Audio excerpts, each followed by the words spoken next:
Hi, I'm Leslie. I'm a student of the Universidad Nacional de Educación UNAI. I'm here to talk about behavioral theory on language learning and acquisition. To start, I want to teach you what is behavior.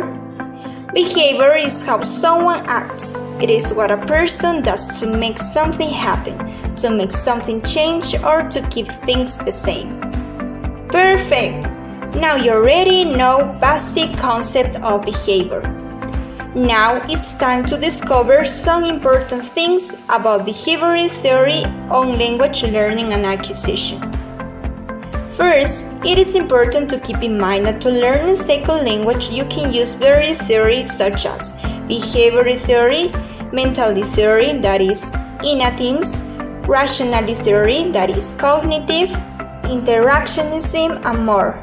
But of these, the most used are behaviorist and mentalist theory are the main ones for learning. Second, we must take into account that other theories are also useful in their time because they are complementary to each other, serving different types of learning or representing various cases of language learning. We must bear in mind that learning a second language is not similar to learning the first. However, they are linked, that is why these 5 theories are fundamental pillars for language learning. Third, how do we learn the language? According to Cutter and Ritzel, infants learn oral language from other human role models through a process involving imitation, rewards, and practice. Human role models in an infant's environment provide stimuli and rewards. Fourth, with this in mind, let's look at the background of the behavioral theory. Behaviorism, in essence, is a psychological theory founded by J.B. Watson, being a native language learning theory, being Leonard Bloomfield, O. A. Moore, B. F. Skinner, and A. W. Stutz, supporters of this theory. With this, behaviorism was advancing in the United States with a new approach in the first decades of 20th century, placing more importance on verbal behavior, reserving a place in education in 1950. It is being associated with the ELT. On the other hand, Thorndike was the first behaviorist to explore the stimulus learning domain development by the Skinner's model. Considers that all learning in the establishment of habits as a result of reinforcement and reward. Recalling Pavlov's experiment, which tells us that stimulus and response work together. For example, the baby bubbles and bubbles work like song, and this is rewarded in various ways. So the baby reinforces more similar articulation and generates analogies of this way. From the age of 5 or 6, babbling becomes understandable speech for adults, confirming the theory of stimulus learning. In this way, it is clear that the acquisition of learning in childhood is governed by the acquisition of other habits. Fifth, it is important to know some basic tenets of behavioral theory. The behavioral theory focuses on spoken language. That is, we first learn to speak before learning to read or write. This is why spoken language must have more importance in language teaching. Behaviorist theory is the habit formation theory of language teaching and learning. It means that it is a mechanical process leading the learners to habit formations. The stimuli-responses chain is a pure case of conditioning. It emphasizes conditioning and building from the simplest conditioned responses to more and more complex behaviors.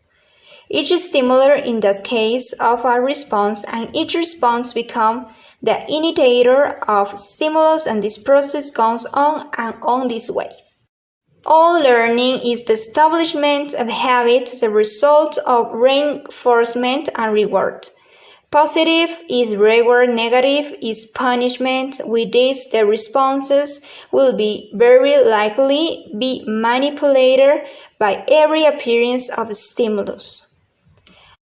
The learning, due to its socially conditioned nature, can be the same for each individual.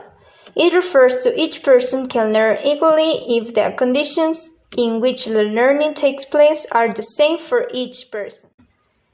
Sixth, in addition, we have to be aware that each theory may not be completely suitable model for learning a second language.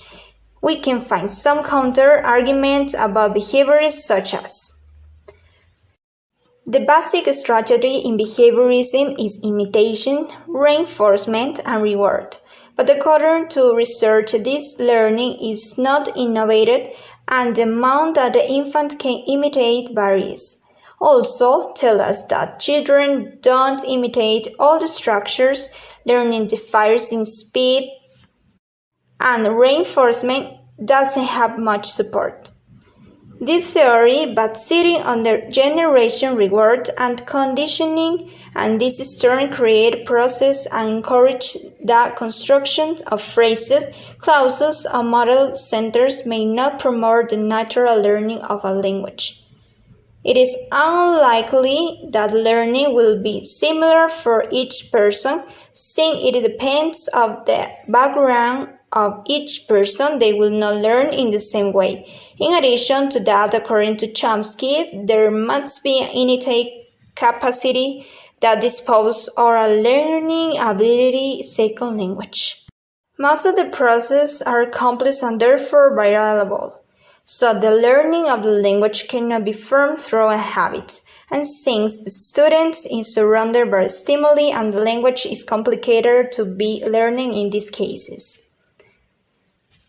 To conclude, we can see that the learning of a language in behaviorism is a conditioning that encompasses imitation, practice, and reinforcement for the construction of a language. Taking into account that these theories are associative, both those on Thorndike, Gurdjieff, Hull, Skinner, behaviorism established basic backgrounds, whether oral, written, or practical, but seeing language as a stimulus. In a few words, the behaviorist theory has as its objects the behavioral justification for a language and the teaching of a second language being the center of various theory for teaching learning, becoming fashionable in the United States and Europe. That's all.